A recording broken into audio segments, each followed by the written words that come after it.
In the light of serious allegations contained in a joint affidavit issued last February 23, that has been reportedly transmitted to the Office of the Ombudsman, there have been allegations that some members of Congress nakatanggap ng envelope, nakatanggap ng maleta, ito'y naibigay, kung hindi sa opisina, sa townhouse. No, let me finish. There's You a will point have your of turn order, because the this has Honorable bearing. Sutay.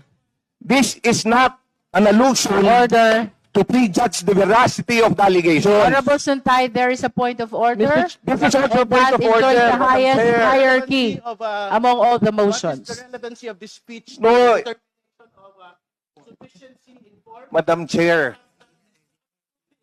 this is very relevant. Until he finishes with his point of order. The Honorable Terry Ridon is recognized. Kindly use a microphone which is okay.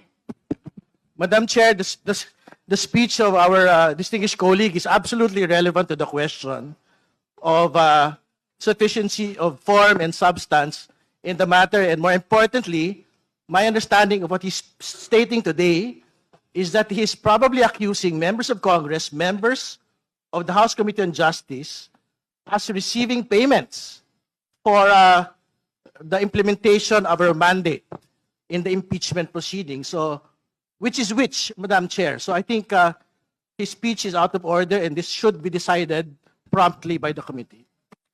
Okay, we heard the basis of the point of order of the Honorable Terry Ridon.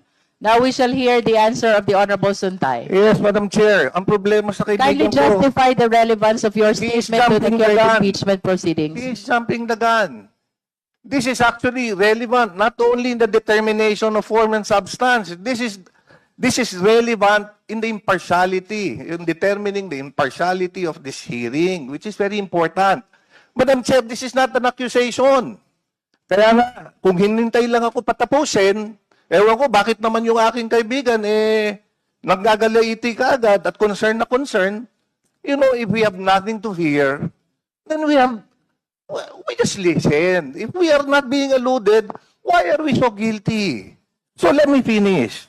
The issue here is not to prejudge the veracity of the allegation. However, given the gravity of the claims and the potential impact on the credibility of the committee's proceeding, ang gusto ko maging malinaw lang po, hindi ko hinuhusgahan yung aking mga kasamahan o ipagpalagay na totoo ang mga aligasyon. Hindi rin po ito personal na laban sa sino man sa inyo.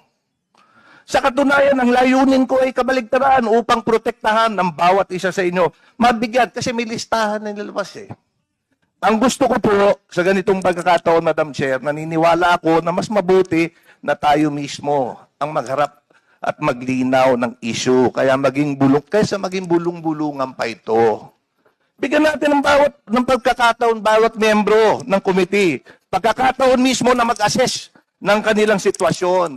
Or if they can be an impartial member of this committee. Yun lang. Kung sa tingin nila, they can be an impartial, then let's proceed. However, if they think that baka pagdudahan sila at pagdudahan yung lalabas dito na resulta, then let's allow them if they want to recuse.